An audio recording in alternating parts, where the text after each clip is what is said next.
Oui, Gilles Hébert. Monsieur Hébert. Du 91 du Ruisseau des Noyers, secteur L'Acadie. Oui. Lorsque je passe dans ce coin-là, Saint-André, Grande Ligne, il me semble qu'il y a du boisé par là. Est-ce que sur le plan, on peut voir où sont situés les boisés, la quantité d'arbres qu'il y a dans cette section-là qui est représentée par le règlement? Ça, c'est ma première question. Oui, il va vous répondre. Sur ce plan-là, et ça n'est pas illustré, je vous dirais le massif boisé d'importance dans le secteur se trouve là où il est écrit A2096, dans ce triangle-là. Est-ce que le règlement va toucher à ça? Non. Il n'y a rien de ce coin-là qui va être touché? Non. OK. Ma deuxième question. Je peux vous envoyer aussi par courriel, je pense que j'ai vos coordonnées, je peux vous envoyer la photo aérienne qui va vous montrer les massifs boisés. Bien, justement, en parlant de photo aérienne, c'est un des points que je voulais apporter. Est-ce que ça serait possible, quand vous nous présentez n'importe quel secteur de la ville, là, pour n'importe quel règlement, qui est toujours à la disposition du public, une photo aérienne?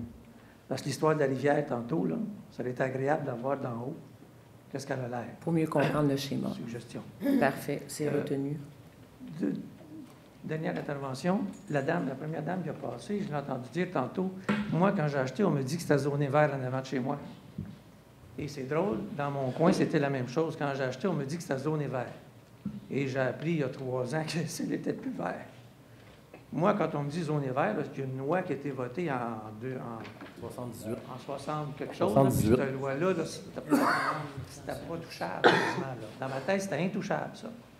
Alors, si, quand vous n'étiez pas là, parce que vous nous avez dit que vous n'étiez pas là dans ces années-là, J'ai été élu seulement en 2013. il y a eu des erreurs faites dans ce sens-là, c'est-à-dire du dézonage où il ne devrait pas y en avoir eu, je pense que vous pourriez, en tant que conseil, rétablir, comme vous pourrez dire, la vérité, rétablir les choses et ramener à sa vocation première ces lieux-là, ces endroits-là, au lieu de vivre sur les erreurs des autres puis les perpétuer. C'est juste une suggestion que je fais au conseil, là, comme quoi il y a peut-être quelque chose à faire pour réparer ces erreurs-là qui ont été faites. Et on ne sait pas comment ça s'est tramé. Moi, le champ est en avant de chez nous. Il n'y a jamais personne qui est venu me dire « Veux-tu qu'on change la vocation du champ qui est en avant de chez vous, même si on te dit que c'était vert? » Alors, comment ça s'est fait? Peut-être qu'on me dira « ça a passé dans des avis publics, tu aurais dû les lire. » Non.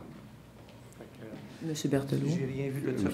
Ce que je semble comprendre, c'est que ce terrain-là, vous m'apprenez si je me trompe, ce terrain-là était zoné résidentiel, mais il y avait une pratique agricole dessus. Il n'y a pas d'erreur, puis il n'y a pas eu de dézonage pour passer de l'agricole au résidentiel. Il aurait fallu passer par le CPTAQ, puis ça n'a pas été fait. Il n'y a pas de choses qui ont été faites dans ce sens-là. C'est juste que c'est un terrain résidentiel qui était cultivé. Mais c'est parce que quand on a acheté... Bien là, je ne sais moi, pas qui vous a dit ça, là, mais... Moi, dans mon coin, puis la madame dans son coin, moi, quand on m'a dit ça, là, on avait mon plan d'aménagement, je ne sais pas comment vous appelez ça, le plan où on voit notre maison et notre terrain avec les mesures dessus à l'hôtel de ville, là. Certificat de Certificat de localisation. Certificat de localisation.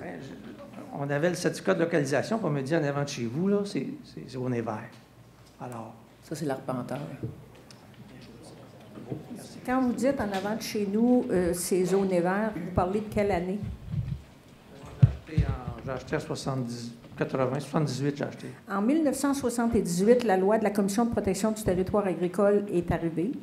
Quand vous parlez d'en avant de chez vous, vous parlez du champ de tir. Pas le chantier, le champ en avant de chez nous. Le champ, le mais... chantier est à côté, oui. OK. Bon, ça, là, ça a été mis blanc en 1996 de mémoire, le champ de tir. C'est une demande du propriétaire à la Commission de protection du territoire agricole, puis il l'a obtenu en 1996.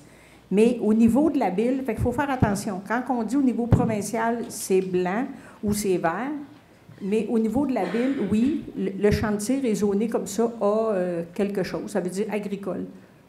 Mais c'est peut-être, c'est comme monsieur a dit tout à l'heure, ça dépend comment on pose la question. Si vous posez la question, c'est quoi le zonage en avant de chez vous?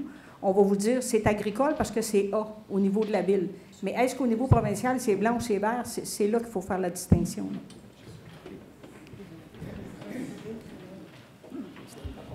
Oui, Bonsoir, bonsoir. Pascal Fafas, 151 rue des Moissons à l'Acadie. Moi, je voudrais réagir à une information que vous avez amenée, que les devoirs ont été faits. Si le règlement est appliqué, c'est parce que c'est en concordance. Je veux faire un lien avec quelque chose qui est arrivé au mois de juin. Il y avait une demande de règlement dans la route de la 219. Madame Marcoux, vous êtes au courant, le règlement 1322. Il y a eu un règlement qui a été passé au Conseil. Comme les gens qui sont ici pour le présent règlement, il y a un pouvoir qui fait d'avoir une demande référendaire. Avec différents gens de mon milieu, on a déposé pour 3 rues une demande référendaire à la Ville qui était acceptée. Ce qui s'est passé dans les semaines qui ont suivi, la Ville, en l'occurrence vous conseillers, vous avez pris le même règlement, le terme, et mis dans un autre type de procédure, que je ne suis pas totalement à l'aise d'utiliser les termes. Vous avez pris exactement le même règlement, mais dans une autre formule qui enlevait le droit aux gens qui avaient demandé le référendum. Donc moi, ça m'amène deux questionnements. Qu'en est-il du droit futur des gens qui vont avoir l'occasion de faire une demande référendaire dans le cadre de ce règlement-là? Est-ce qu'ils vont maintenir, est-ce qu'on va leur maintenir leur droit de s'exprimer utilisant les lois qui sont disponibles pour eux? Puis le deuxième élément, c'est le règlement dans la 219, le 1322, n'était pas en concordance avec le schéma d'aménagement, alors que vous me dites que normalement, vous ne présentez pas de règlement s'il n'y a pas de questionnement face à ça, alors que ça a été fait 2 mois plus tôt dans mon secteur. Je vais répondre à ce volet-là de votre question. Dans le cas de ce projet de règlement-là, il y avait une modification au plan d'urbanisme. Il y en avait une. Il y avait un règlement qui modifiait le zonage. Il y avait un règlement qui modifiait le plan d'urbanisme, en concordance à tout ça. Et au niveau de la NRC, quand on a adressé la demande, la réponse qui a été faite, c'est qu'eux, ils ont produit leur analyse et ils ont déterminé que notre projet, bien, nos projets en l'occurrence, étaient conformes aux dispositions de leur schéma. Je ne suis pas capable d'aller plus en profondeur, mais suite à des informations que j'ai eues, je dirais que mon niveau de confiance face aux procédures qui se passent à la Ville me laisse plutôt pantois. Et j'invite les gens qui vont être impliqués dans ce nouveau règlement d'aller de l'avant dans les différentes étapes et d'être à l'affût sur leur pouvoir de demande référendaire et ainsi de suite, parce que moi, ce qui s'est passé dans mon coin, je crois que c'était légitime aux gens de pouvoir s'adresser. Ça aurait pu ne pas passer. Il y aurait pu les gens accepter le projet de règlement, mais on leur a retiré ce droit-là de s'exprimer. Je me questionne, est-ce que ces gens ici vont vivre la même chose dans leur processus? Je veux juste répondre que ce projet-là, en particulier celui qu'on regarde présentement, on est en train de le traiter en consultation publique, et ça dans le cadre d'un processus d'adoption qui est sujet à l'approbation référendaire. Oui. Merci.